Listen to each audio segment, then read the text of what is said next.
విన్నవాడు ఏం చెప్పాలట? ప్రభువా వచ్చి తీసుకెళ్ళయ్యా అనాలట. మేము రాలేము, నువ్వు వచ్చి అని చెప్పాలట.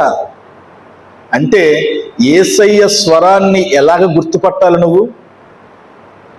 చూడండి, ఫోన్ వస్తుంది మనకి, పేరు లేదనుకో, నెంబరే ఉందనుకోండి, అవతల వాళ్ళకి ఆ స్వరము ఆ మాట మనకు గుర్తుంటే ఇలా బాగున్నావా అంటాం.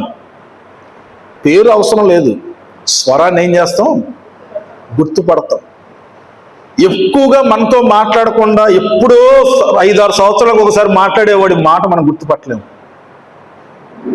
కంటిన్యూగా మాట వింటూ ఉంటే నెంబర్ అవసరం లేదు, పేరు కూడా మనకి. మరి యేసయ్య స్వరాన్ని నువ్వు గుర్తుపట్టాలంటే ఎలా ఉండాలి?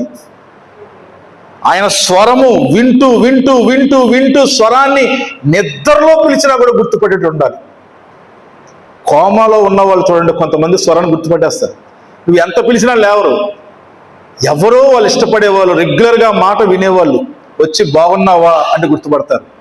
ఎందుకంటే మా అమ్మగారు చివరిలో కోమాలకి వెళ్ళినప్పుడు నా స్వరాన్ని గుర్తుపట్టారు. ఎవరు వచ్చి పిలిచినా అనేది కాదు, అమ్మా అనగానే అనేది. ఎందుకంటే మా ఇంట్లోనే ఉంది, నాతోనే ఉంది, రోజు మాట్లాడుతూ ఉంటాను కాబట్టి నా స్వరాన్ని కోమాలో ఉన్నా కూడా మా అమ్మ గుర్తుపట్టింది. మరి యేసయ్య స్వరాన్ని నేను గుర్తుపడతావా నా సహోదరి, నా సహోదరుడా?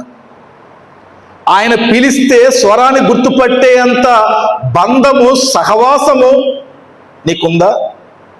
యేసయ్య మాట ఎలా ఉంటుందంటే వాక్యముతో నీతో మాట్లాడతాడు, ప్రార్థన ద్వారా నువ్వు యేసయ్యతో మాట్లాడుతూ ఉండాలి. ఆయన మాట్లాడుతుంటాడు, నువ్వు మాట్లాడుతూ ఉండాలి. ఆయన ఎప్పుడు?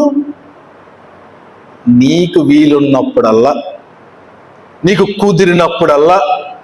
ఎంత ఎక్కువగా ఎవరితో మాట్లాడతాం మనం? మనల్ని ప్రేమించే వారితోనే కదా. ప్రేమించలేని వారితో సర్లే. చూడండి, ప్రేమించుకునే వాళ్ళు ఎలా మాట్లాడతారంటే ఫోన్ అట్టుకుంటే 5-6 గంటలు మాట్లాడుకుంటారు. ఏం మాట్లాడతారా అంటే వాళ్ళు మాట్లాడుతూనే ఉంటారు. కారణం ఇష్టం, ప్రేమ. మరి నీ యేసయ్యతో ఎంతసేపు మాట్లాడుతున్నావు సహోదరి, సహోదరుడా? మెలకువగా ఉండి మాట్లాడుతున్నావా? ఆయన మాట్లాడినప్పుడు చూద్దామని అనుకుంటున్నావా? ఆయన నీతో మాట్లాడుతూ నువ్వు ఆయనతో మాట్లాడుతుంటే కదా సహవాసము గట్టిగా ఉంటుంది, బంధము గట్టిగా ఉంటుంది. ఆయన యందు ఉన్నవాడు నూతన సృష్టి. ఆయన యందు ఉన్నవాడికి ఏ శిక్షా విధి? ఆయన అందు, ముందు కాదు. మన క్రైస్తవులు ఎక్కడ ఉంటారంటే ఆయన ముందు ఉంటారు, ఆయన అందు ఉండరు. ముందున్నవాడు ఏం చేస్తాడు? ఆయన ముందున్నంతసేపు భక్తుడిలాగా, ఆయన ముందున్నంతసేపు